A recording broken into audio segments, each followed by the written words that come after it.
Well, welcome to the James Cooley Show. It's your life. I'm your host, Dr. James JC Cooley, and wow, we got another absolutely wonderful show coming your way today.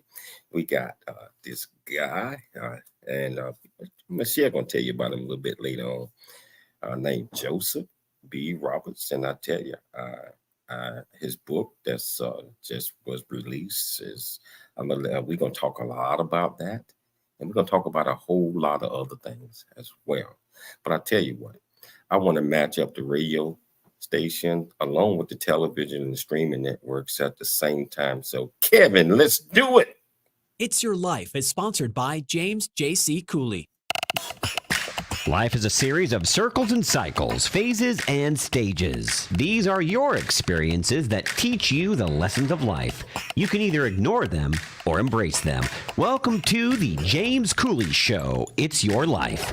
James is a motivational speaker, author, military veteran, and founder of the James Cooley Foundation. James is here to equip you to strive for greatness and to overcome adversity. It's time to get equipped today for the challenges of tomorrow. Now, here's the host of It's Your Life, James Cooley. Hello, welcome to the James Cooley Show. It's Your Life. And wow, we got an absolutely fantastic show coming your way today. We got this absolutely fantastic guest that's going to talk to us and educate us and inspire us that everything is possible. If you can think about it, if you can see it here, or you can think about it and you really put some serious thought, these thoughts become blessings. And so we're gonna talk about all of these great things that this young man bring to the table with his new book, and I'm excited to have him on the show. But as you know, I cannot even start a show without bringing my executive producer and co-host on, Dr. Michelle Cooley. How are you doing today? I'm doing great. Yeah, I'm really excited about the guests we're having on the show today. I know you got a chance to have a little conversation with him, but he's got so much to tell us, such an uplifting story, and we're really excited. But the temperature is not as crazy hot as it is today, like it was. I mean, it's still 99 degrees, but before it was like 108, 109. Hey, that 8 or 9 degrees does make a difference. It really does. But, but I'm just raring to go to the show today. Yeah, Michelle talking about we're in Dallas. And we'll be back in California in about a week and a half. And I get a chance to head to the studios, hang out with Kevin and Todd this time. So looking forward to it. But Michelle, I'm excited about the show. I'm excited about the topic. I'm excited about everything that this young man brings with his new writings, his books, and just him as a man of God. So wherever you're watching this at, if you watch it on E360 Television, Transcript TV, YouTube, LinkedIn, Twitter, over 35 other live streaming networks. All you have to do is just go to comments and ask any question. If you listen to it on the radio, all you have to do is dial 1-866-577-2473. Michelle, will you do the honors and letting our viewers and listeners know the title of the show, the purpose of the show, and introduce this absolutely wonderful guest? Oh, most definitely. So the title of today's show is called Blessings in the Street. And we're going to have a conversation with relationship strategist, author, speaker, and instructor Joseph B Robertson. We're going to discuss his book, Blessings in the Streets, and the inspiration behind it. And also he has a podcast called Blessings in the Streets. And we're going to talk about that. And he's going to talk about a couple of things, faith and how do you build a relationship with the Lord? So let's tell you a little bit about Joseph B. Robertson. Joseph B. Robertson, again, he's known as a relationship strategist. He is fully committed to share with all in his reach that only relationships which are rooted in God can be expected to survive and thrive. With an MS degree in education and social policy from Northwestern University, multiple years of experience in management, and his servant leadership role as an ordained deacon, Joseph has realized ongoing success in impacting the work and personal lives of many, being transparent about his own life journey and the challenges that come along with it. So please welcome to the show, Joseph B. Robertson. Welcome to the show, Joe. Thank you so much. How you doing? I'm good. Happy to be here. Man, it's an absolute pleasure having you on, man. I know I chatted with you about a week and a half ago or something like that. By Mhm. the way, I think it was your birthday, your wife's birthday or anniversary or something. Yes. Congratulations. Happy birthday. Yes, it was her birthday the last time we talked. I was, of course, I already had some things in the mix for that. So that was the only reason why I didn't catch you sooner. But I couldn't cancel that. I'd be in the doghouse, so we couldn't we Oh, couldn't have that absolutely happen. So not. So welcome to the show, my friend. Can you tell our viewers and listeners a little bit more about you, where you grew up, where you was born, and yes, just tell them what makes you click? man. So again, Joseph B Roberts. I was born and raised in Chicago, Illinois, Chi-Town, South Side. Um, I basically grew up in a 2-bedroom apartment, small little apartment. It was myself, my mom, and my grandmother together in that little bit apartment. But it was a good experience. I mean, we didn't have much financially, of course, but when you have a tight knit family like that, the one that I experienced in having with my mother and my grandmother, you don't get caught up in the thinking, or realizing that you don't have a lot, because the love in the family makes you feel like anything that you're lacking is substituted by that. So grew up in Chicago, basically and stayed there until I was into my mid 20s before I would ultimately relocate, spend some time in Indianapolis. Actually, for about 17 and a half years, I lived in Indianapolis.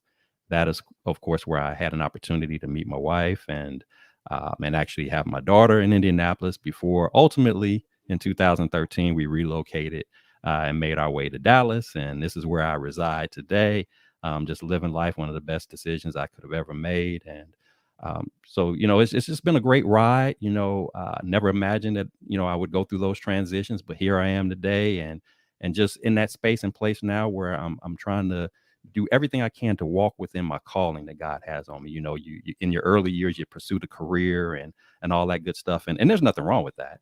It's been a blessing throughout my career, years, over time. But ultimately, there's a part of you that needs to be fulfilled in a different way that only God can fulfill you in. And so now I'm transitioning into that space more and more. Opportunities like this, opportunities to write a book, and just to pour back into the lives of others in an encouraging and inspiring way as God would have me to do so. So that's the space and place that I'm in right now. And just, again, excited to be here and share a little bit more about what that journey has been like with me.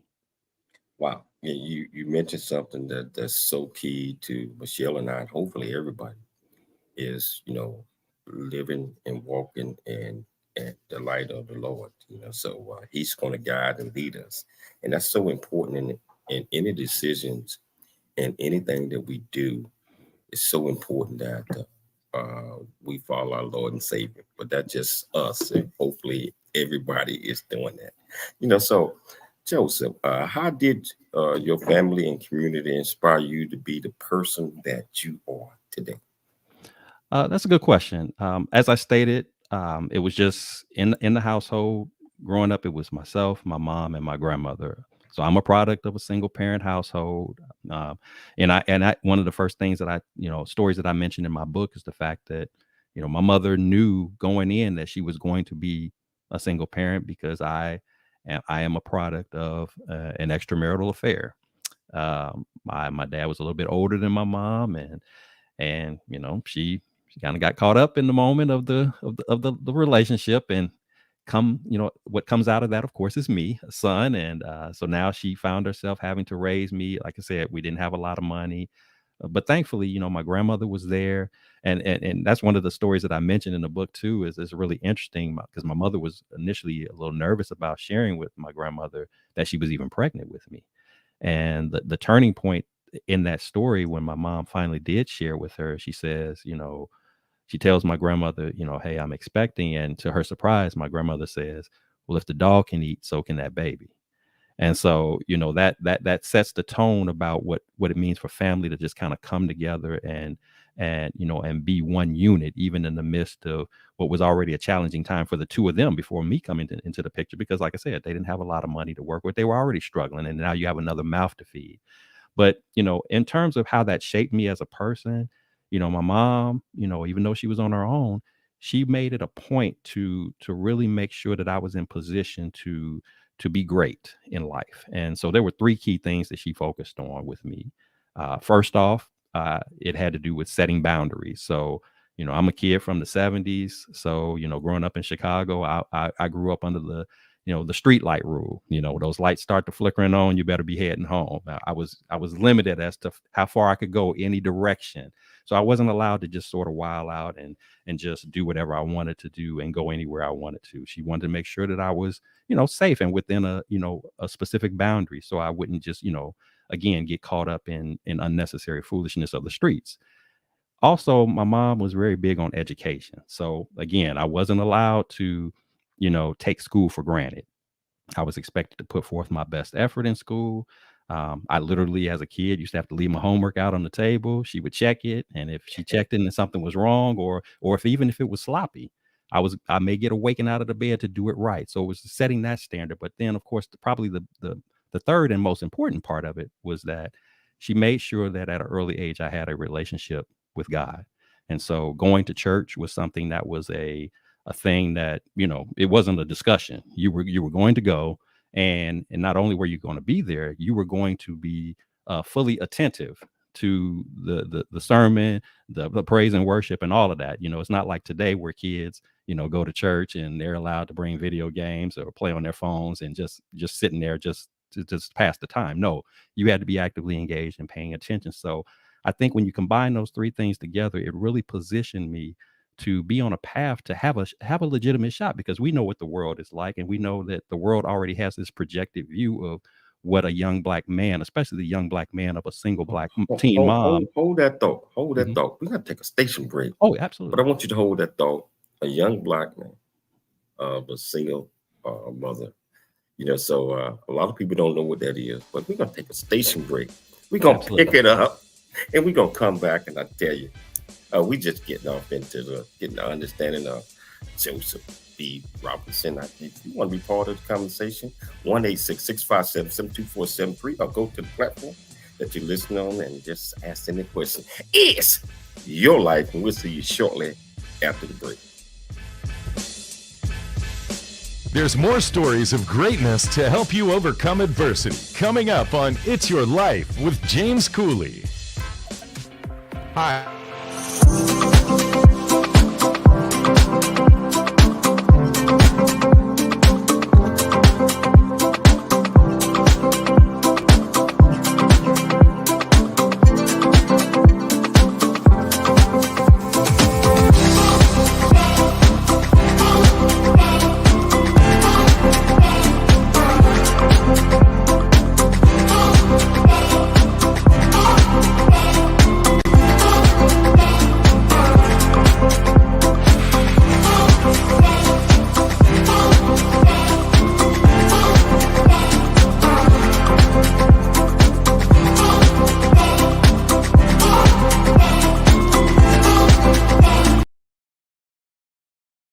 Really get a chance to know who you are. And once you know who you are, you truly know who you are, love who you are. Love who you are. You're a masterpiece. Love who you are. Love who you were born to be. Love me some me. That's what I'm talking about. When you leave high school, you gotta know today or tomorrow, or hopefully today, what your plans are. Hopefully, there is no bad decision unless there is no plan. Create, collaborate, commit with confidence. Commit with what? Commit with what? And everything that you do.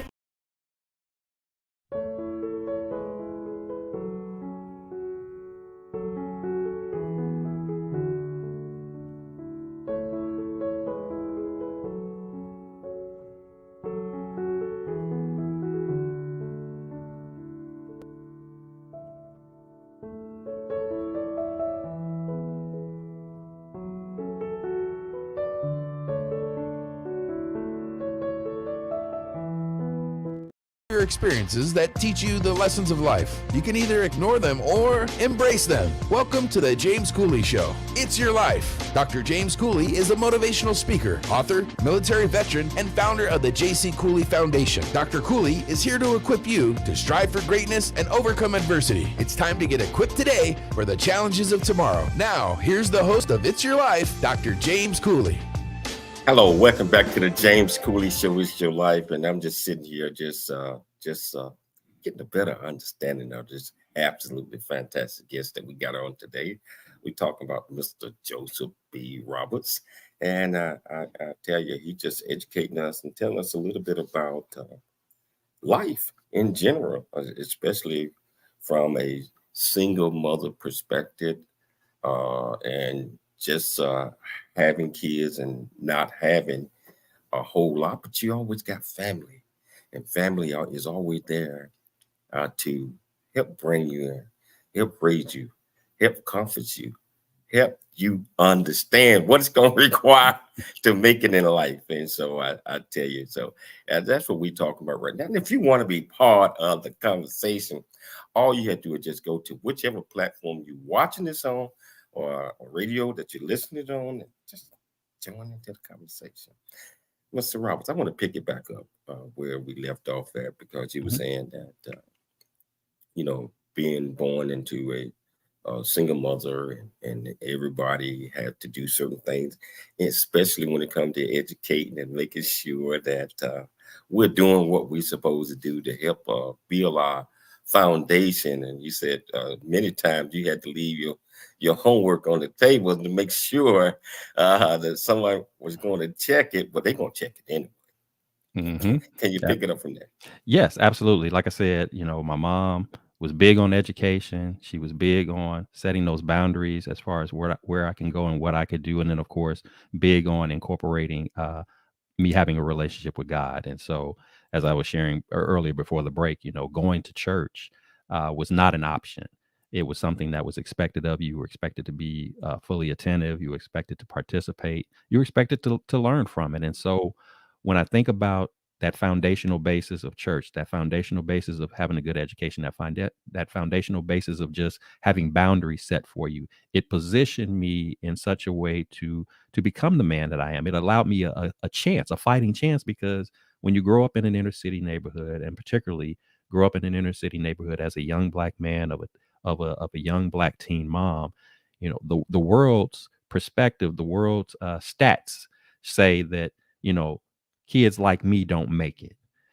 Kids like me get caught up in that street life. And there was plenty of street life like that around me growing up. There were drugs, there were gangs, there were, a lot of foolishness and mayhem that you could have gotten into. But because my mother created that setting for me to allow me to have a fighting chance, I was able to be one of the ones who was fortunate enough to, step around all of those things. Now, quite honestly, some of my friends didn't.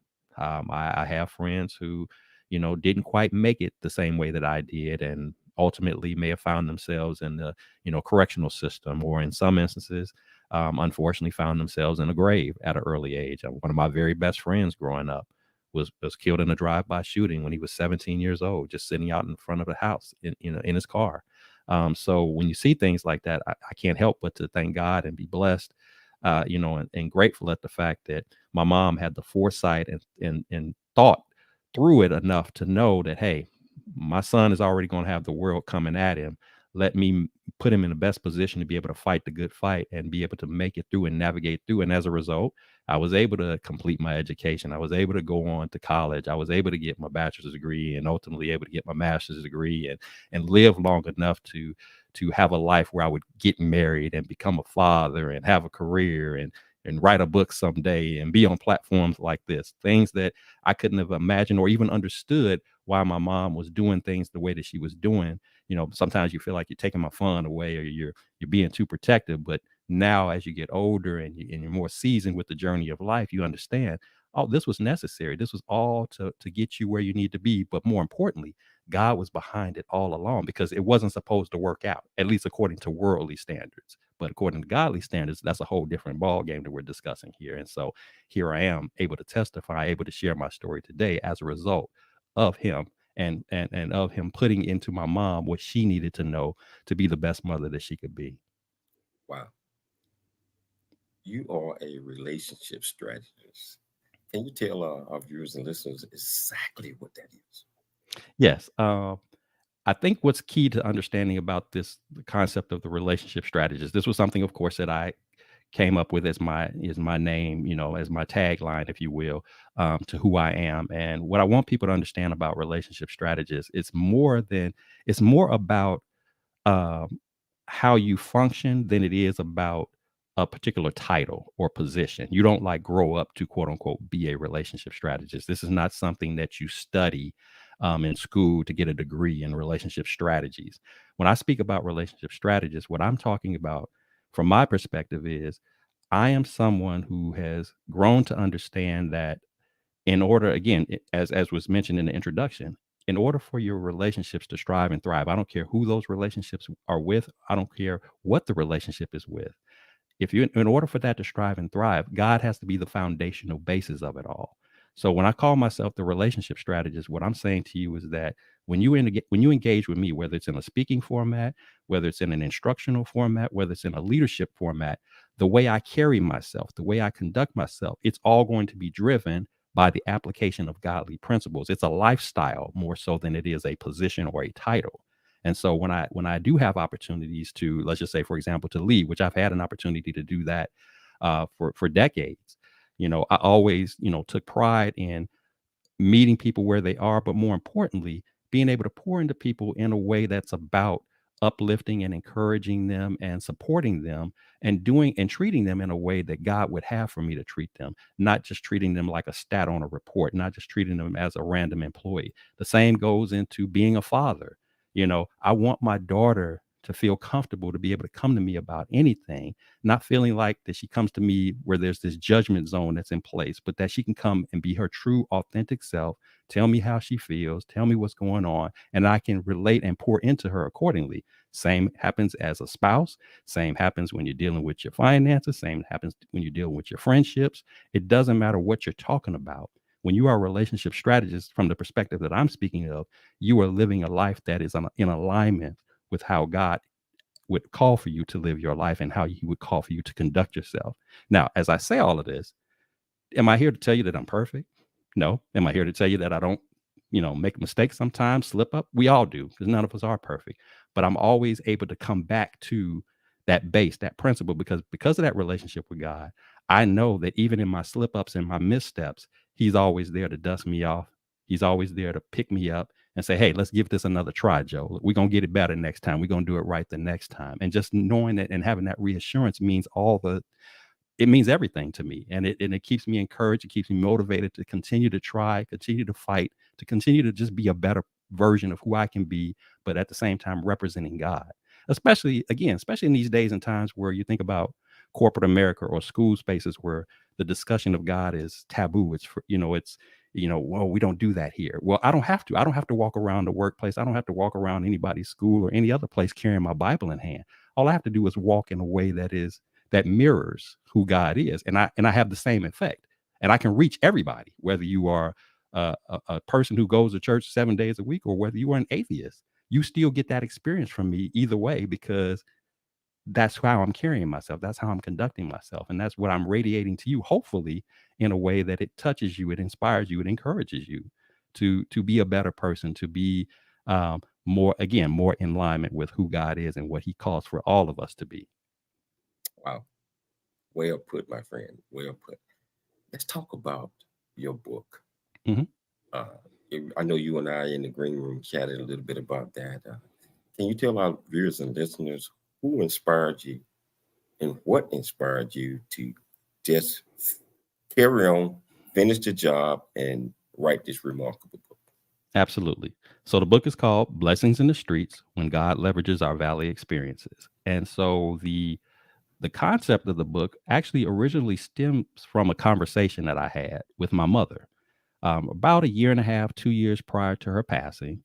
She and I were literally just sitting around. I was in her bedroom with her one day, and we were just sitting around hanging out, talking. And she just started reflecting on life. And she says to me, people would be really surprised, amazed at all of the experiences, the things that I've been through, the things that I've overcome, challenges I face, etc. And she says, I really believe I should write a book about that. I think that I have a story to tell. And of course, I'm in agreement with her. I say, yeah, the things I've experienced with you, the things that you've shared, absolutely you do. And she says, you know what? And I know exactly what I would call it. I would call it Blessings in the Streets. And I was like, okay, that would be awesome. And the thing about the Blessings in the Streets in particular, that title, it wasn't something that she just randomly came up with. That was actually a saying that my mother used to use quite often to reference those encounters, those experiences that she would oftentimes have when she was out and about in the streets, whether it was at the store, at the mall, wherever, where she would encounter people who didn't know her. She didn't know them, but somewhere along the line, they would be drawn to her. It would engage into a conversation. And in the end, they would be blessing her in some fashion or form. And throughout my book, I share a multitude of some of those type of stories that I'm speaking to. But that's what she would say, I had another Blessings in the Streets moment. I had another Blessings in the Streets moment. It was her way of testifying God's grace and mercy and how he uses people and uses circumstances to be a blessing to you. And so that's where that title comes from. And so when my mom passed, about a year after she passed, I actually was just sitting around thinking about her, reminiscing. But that particular conversation came up in my memory, and I just couldn't shake it for days. And so I talked to a couple of people about it, because what was coming over me was the thought of maybe my mother was never intended to write the book. Perhaps I was supposed to be the one to write this book. And so I talked to a couple of people about it that knew that she was interested in writing the book. And all of them who responded to me said, you know what, I totally agree. I think you're absolutely right. You should write that book. And that's where it was birthed. And so I got a laptop, and because I didn't have a laptop at the time, and I pulled up a Word doc and I started typing. Hold that though. We got to take a station break. But I want to come back, and I want to hear all about this. And this is such an exciting interview, and I know that you will enjoy it as well. So if you want to be part of the conversation, 1-866-577-7473, or go to the platform that you're on. Ask any question that you might have. I promise you to get an answer. It's your life. We'll see you shortly after the break. There's more stories of greatness to help you overcome adversity coming up on It's Your Life with James Cooley.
I'm Dr. James JC Cooley from the United States of America, and I am here to just say, first of all, I'm so happy and honored to be in the Coffee Book 2023, Unified Brain Z and the other organizations. Thank you so much for giving me an opportunity to be a part of this collection.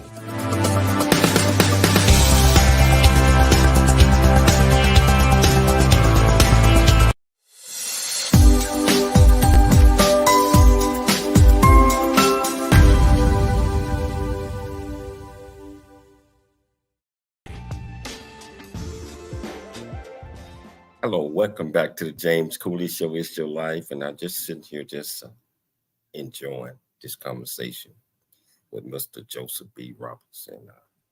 I tell you, so inspiring. And, you know, this guy's with the radio, television voice, you can tell he's been doing this for a lot of years, and it's just a total professional at this. So... Joseph, I want to talk a little bit more about blessing in the street. And I know you was explaining to us what inspired you to do that.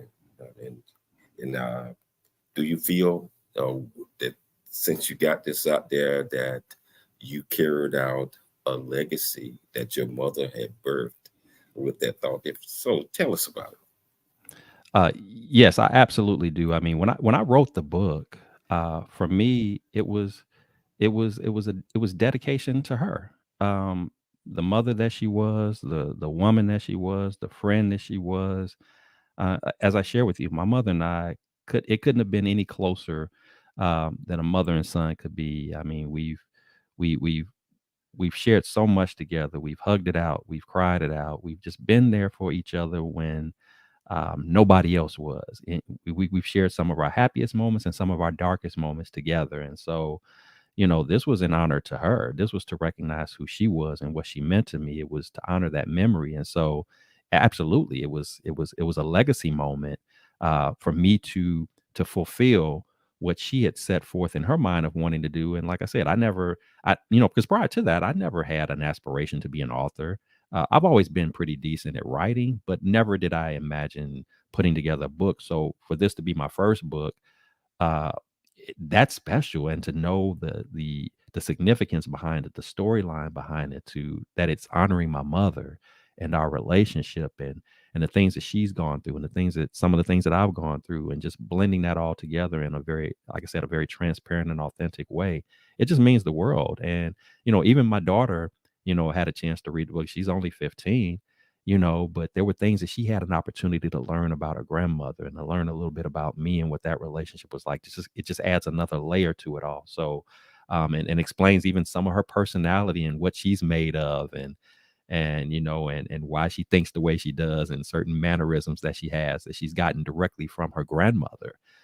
So it's been an awesome experience, man. And I just, I loved every bit of the process, and it's about extending it beyond the book, touching other lives and connecting and meeting people where they are, because people who have read the book, oftentimes, particularly, many of my readers have been female readers, and they oftentimes come to me and say how much they identify with some of the stories that I've shared, about my mom, and they're like, I feel that, I relate to that. And that's exactly what I was hoping, that they would, be able to identify and understand and feel that emotion, whatever that emotion was. But more importantly, even if it wasn't the emotion that you would have desired to feel, just knowing that, God was, again, there all along. Even when it didn't feel like it, even it didn't look like it, he was always there, always loving on her, always watching over her, always watching over me.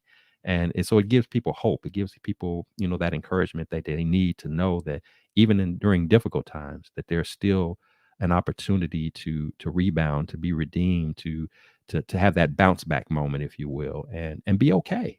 And just understanding that this is just a part of the process. That whole journey is just, it's what we have to deal with. It's what we have to go through. It's not a matter of if, but when the storms are going to come, but more importantly, how do we respond in those storm moments? And when you have that relationship with God that I speak to, and when you think about my subtitle, when God leverages our valley experiences, it's the opportunity to turn over that situation to God and let him flip that thing, flip what looks like a dark, insurmountable moment, and watch it turn into a blessing. It's just a phenomenal thing. And it's not something that you could just tell people about because you read it in a book. it's one of those things, what you know because you've experienced it personally, and to be able to share that, it was just, so powerful, so meaningful to me, not only on behalf of my mother, but even on behalf of myself. So Wow. So why is it important to rely on God's, relationships opposed to human relationships? well, I'm not here to say that you can't rely, you can't be dependent upon people, because again, remember, if you think back to earlier when I said, in order for your relationships to strive and thrive, God has to be a part of it. So, you know, the thing about God that makes him so special is that his record is unblemished. He's undefeated. And so, leaning into him, trusting in him, counting on him to help you navigate life and make sound decisions and things of that sort is so impactful.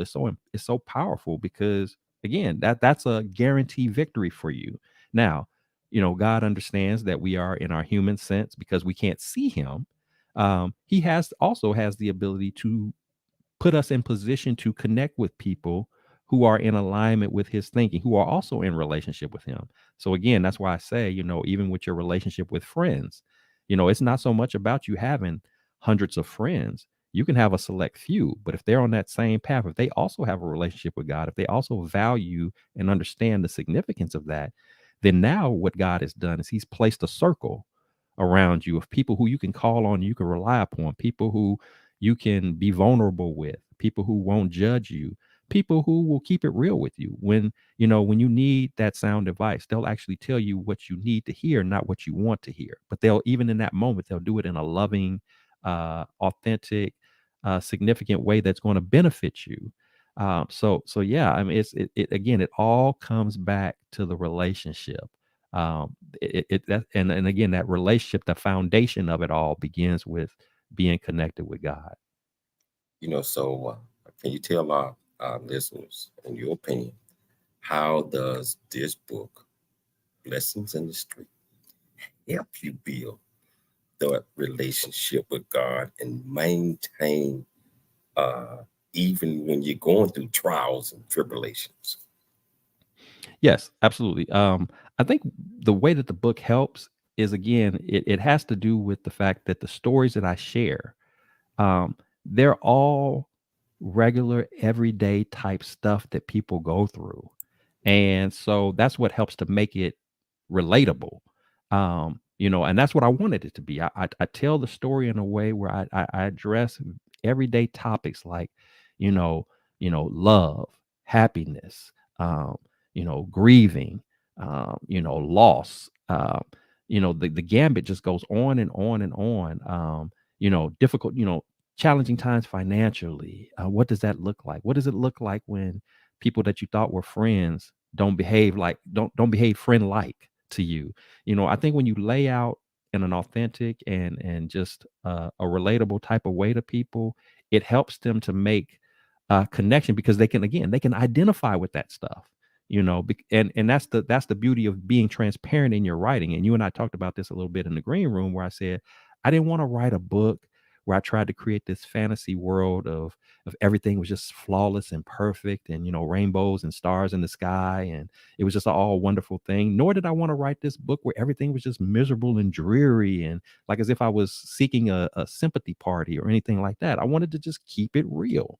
And so in doing so, when you read the stories and you understand about all of the relatable subject matter and things like that, just using our lives as the example of the stories, it gives people an opportunity to not only connect, but to also see how God worked in the midst of all of that. How he got what looked like it was going to be an impossible situation to overcome, how you overcame it. How it looked like just when you were getting ready to be counted out, we were at 8, 9, but you got back up. It's the whole underdog scenario, the whole comeback moment. I'm a big, people know me about movies. I've always been a Rocky fanatic, watching I could probably say most of the lines in all the movies. I love the whole underdog thing. And sometimes that's how you feel like in life, like you're the underdog, like, nobody's there to support you. Nobody's there to have your back, but it's just something special about knowing when you know that God has your back, and you truly believe it because you have a relationship with him and you've seen him make moves in your life that you can't explain. Like you can't put a scientific explanation to it. You can't create a formula for it that just, oh, this is, 2 + 2 is 4. No, because God knows how to take 0 + 0 and make it in a million. And it doesn't make sense, but that's how God is. He does things in such a way to where when you see it, you know it's him. When you experience it, you know it's him.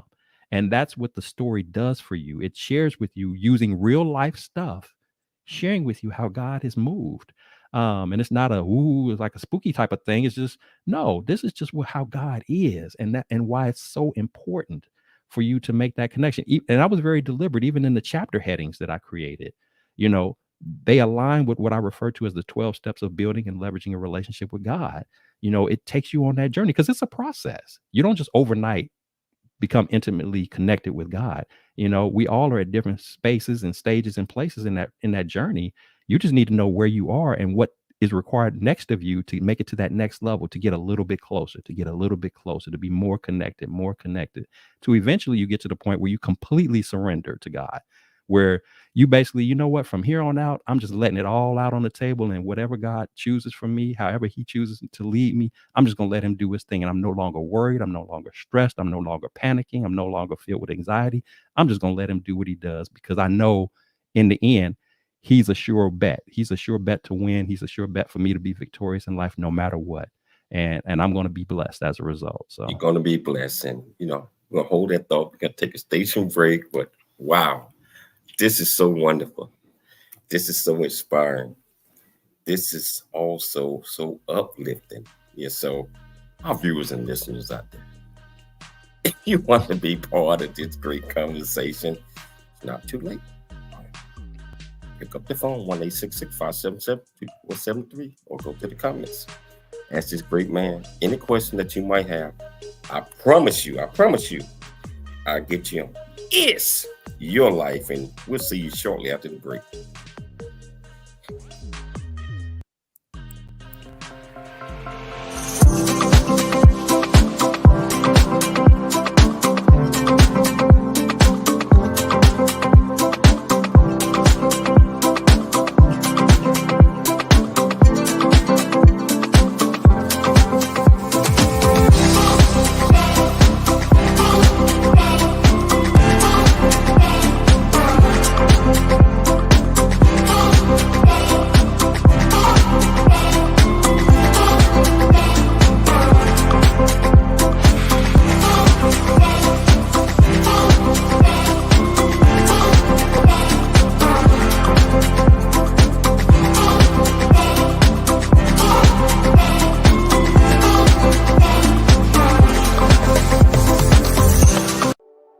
Noah Dingley here, producer of The James Cooley Show, It's Your Life. And the new audio version of James' book, Country Boy, City Boy, A Journey That Ain't Over Yet, is a must-have. James shares his true life story of struggle and success in America. It's both a cautionary tale and a roadmap to achieving the American dream. Get the new audio version of Country Boy, City Boy, A Journey That Ain't Over Yet by James Cooley on Amazon.com or wherever audiobooks are sold.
Hello, welcome back to the James Cooley Show. It's Your Life. And wow, sometimes you can't put things in words because you feel the words, and without having to say it, or anybody speaking that to you. And I believe that's God talking to us, or this I call it the download. Let's get in the download. And what I'm going with this is that's what Mr. Joseph B. Robertson is doing. He's giving us the download on a lot of the stuff that we're talking about today. But before we start, I'd be remiss if I did not mention my book, A Black Man Point of View, Mind, Body, and Soul. Been released almost 5 weeks, 6 weeks now. #1 bestseller, #1 release, and A Black Man Point of View, Mind, Body, and Soul.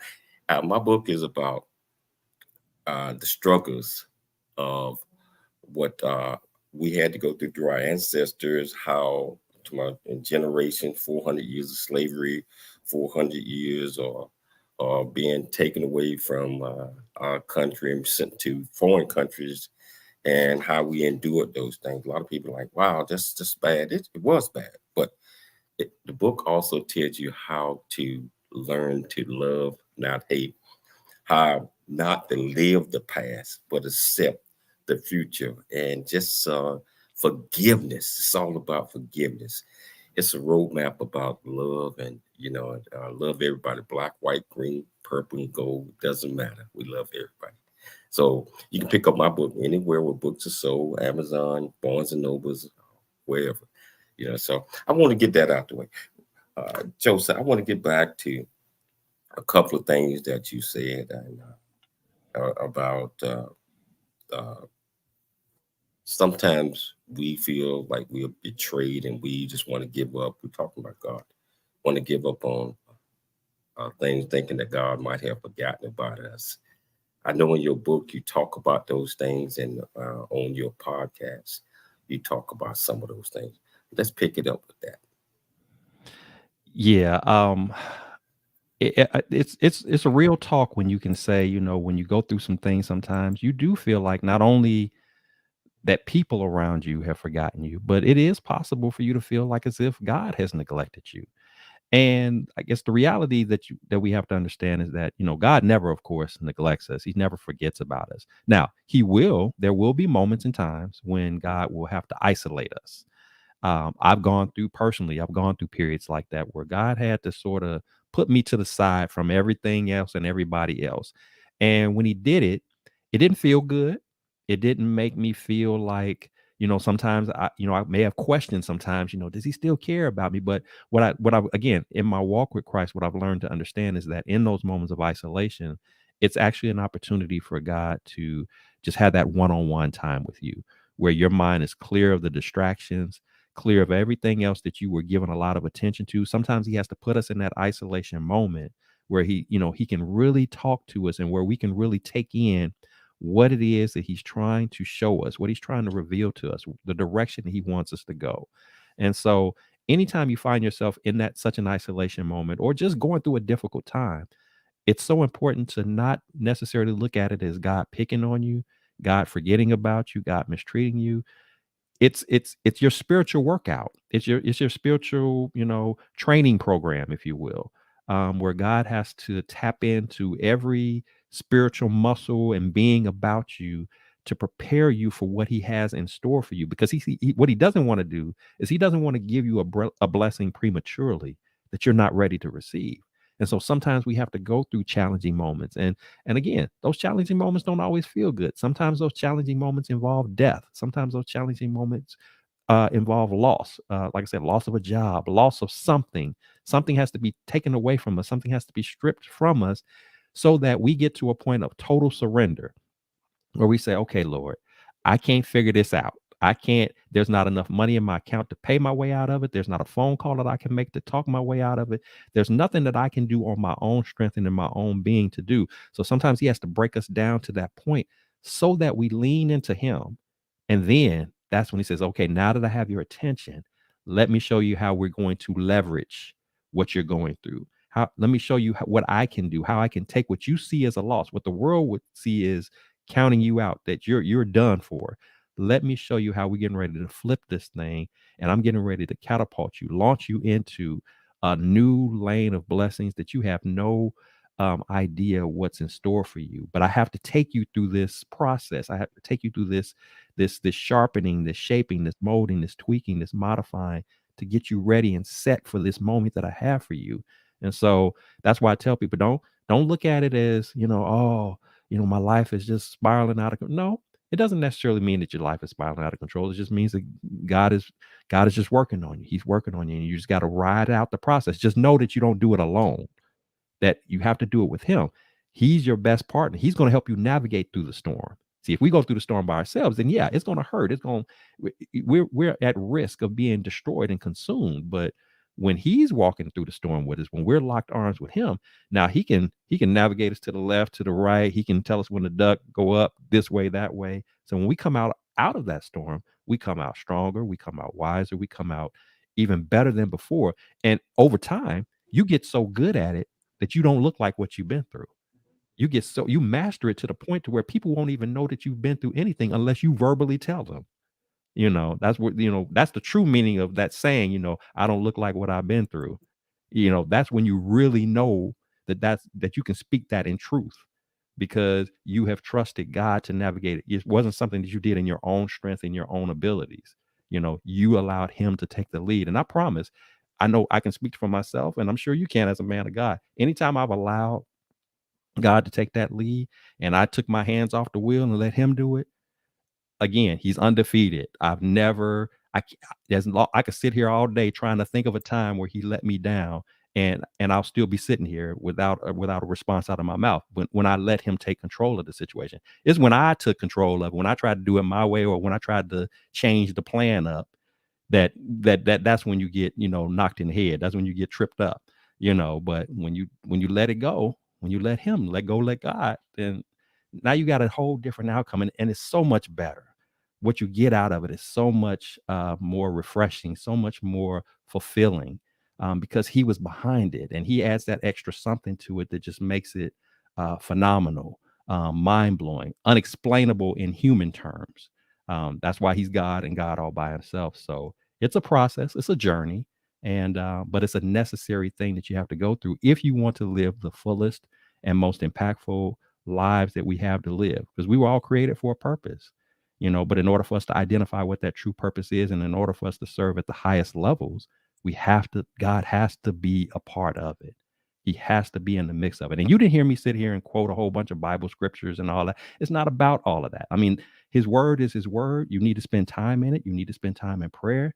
But ultimately, when we talk about faith is not just trusting. Faith is also obedience. And a lot of times we leave the obedience part out of it. We just got to follow his lead. See, sometimes we go on these journeys that we're on. Yeah, we may not understand all the particulars of it. We may not understand why he chose me, why we got to do it this way, whatever. But guess what? I don't have to understand it. All I have to know is who's running the show. If I know that God is behind it, then I'm good. I don't have to know anything else. It doesn't have to. He could tell me hop on one leg, put one hand over my eye, sing a nursery rhyme. If he told me to do it, he's orchestrated this, I'm good, because he's directing it, so I could trust it. It doesn't have to make sense to me. He makes sense to me, and that's what makes it make sense, because of who's leading the charge. So you're absolutely right. And just like Stacy said, you come out, you listen to God, when he tell you what to do, you come out shining like gold. mm-hmm. And also Alan here. Welcome to the show, Alan. All praises to the Most High God that does everything. So we're coming down to the last couple of minutes of the show. Before we get too far into this, tell our viewers and our listeners your book, the title of your book again, where they can get your book at, where they can tune into your podcast, because I'm going to be tuning in myself. So can you share that with our viewers and our listeners? Absolutely. The book is Blessings in the Streets, When God Leverages Our Valley Experiences. And you can find it at blessingsinthestreets.com. That's where you can purchase it. You can get autographed copy of the book sent to you. As far as the podcast, it's the Blessings in the Streets podcast.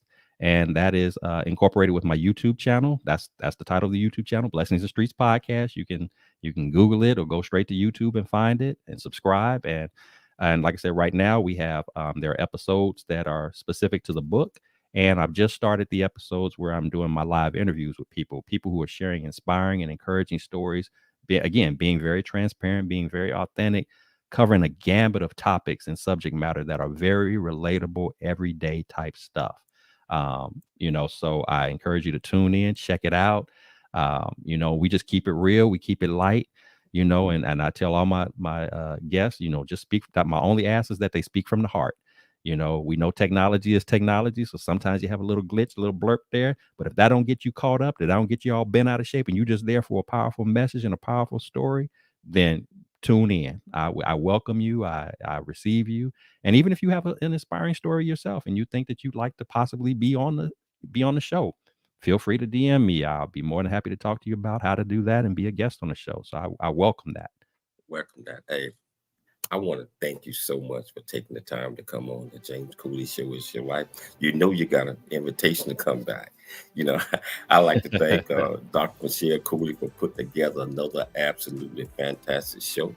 Most importantly, I'd like to thank my viewers and listeners for tuning in to the James Cooley Show. It's Your Life. I want to thank my producers, Todd, and today, Kevin, for producing and putting out another absolutely fantastic show. I tell you, always dream big, think big, and be big at everything you do. We'll be back tomorrow, same time, same place. It's Your Life. See you then. Thanks for joining us for the James Cooley Show. It's Your Life.